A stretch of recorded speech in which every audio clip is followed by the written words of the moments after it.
We are joined by head coach Kelly Lycan a few days before the start of the 2010 Outdoor MAC Track and Field Championships. Coach, what are the team's strengths heading into the MAC Championships this year?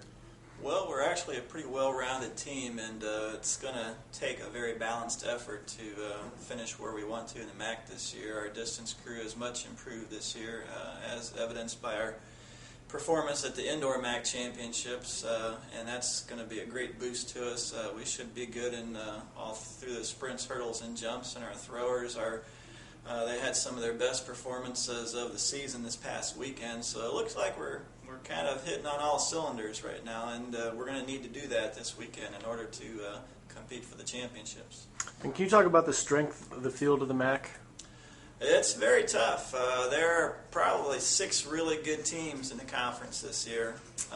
Obviously, Kent State is the team to beat. They won the indoor championships. Akron won like 3 or 4 years in a row. They sort of took a hit indoors, but they'll be back. Defending champion is always hard to dethrone, so they'll be fighting to get back up there. Central Michigan's very good. Miami's tough. Eastern Michigan's getting better. Buffalo, they're hosting, so they want to put on a good show in front of their home crowd. So it's going to be tough, but we'll show up.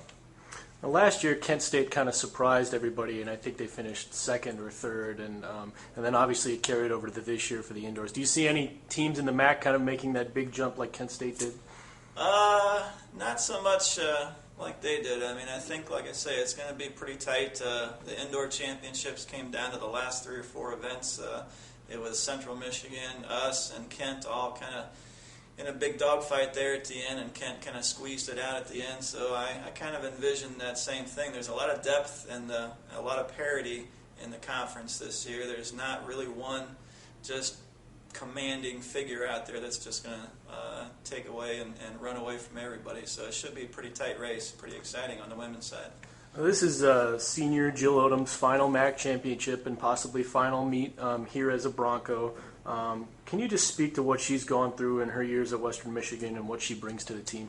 Yeah, she's been a great figure for us. You know, she came in as a hot commodity her freshman year, was all MAC in cross country, won the MAC championships outdoors in the 1500 and qualified for the NCAA regionals, and then just had a string of unfortunate injuries throughout the middle of her career, and there were times when we weren't sure if she was going to make it back to top form or not. And even this year, her 5th year, it was a struggle. You know, she didn't get a lot of running in over the summer, so she came in maybe not in great shape in cross country, but she really showed up at the MAC championships in cross and did a great job for us.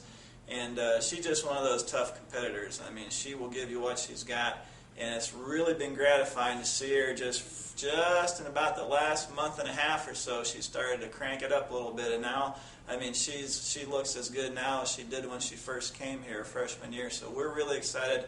I think she's got a great shot at placing both in the 1500 and the 800, and really kind of has an outside shot at making it back to the NCAA regionals again in the 1500 if we get in a good race. Now, in the past few years, we've had freshmen like Victoria Chapman and last year with Stephanie Okolo all kind of had like a coming out at the outdoor MAC championships. And then even this year in the indoor, you had a couple of freshmen score some points. Do you see any of those youngsters making an impact this weekend?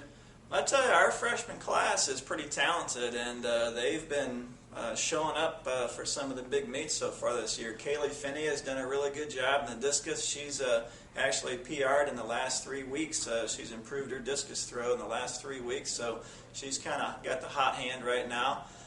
Kelsey Burgess is another one. She's really taken to the steeplechase, which is a new event for her. Obviously, you don't do that in high schools, but she's got a very good shot at scoring there.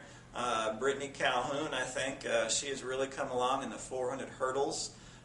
She's got a very good shot at making finals and scoring some points there. And maybe Iris Campbell might be one who really racks up some points for a freshman this year. She's done a great job in the short sprints and the long sprints and the 100 hurdles, and she runs both of our relays for us. She's an integral part of both the 4x1 and the 4x4 relays. So she might be one of those freshmen to watch. And Rachel Whitley Also in the 800, she did a great job scoring points, finishing 6th in the 800 indoors, and she just had her fastest time of the year this past weekend too. So it looks like a lot of us, not just the freshmen, but the whole crew is kind of getting hot at the right time of the year. So despite the not so hot temperatures outside, hopefully we can get some hot performances this year.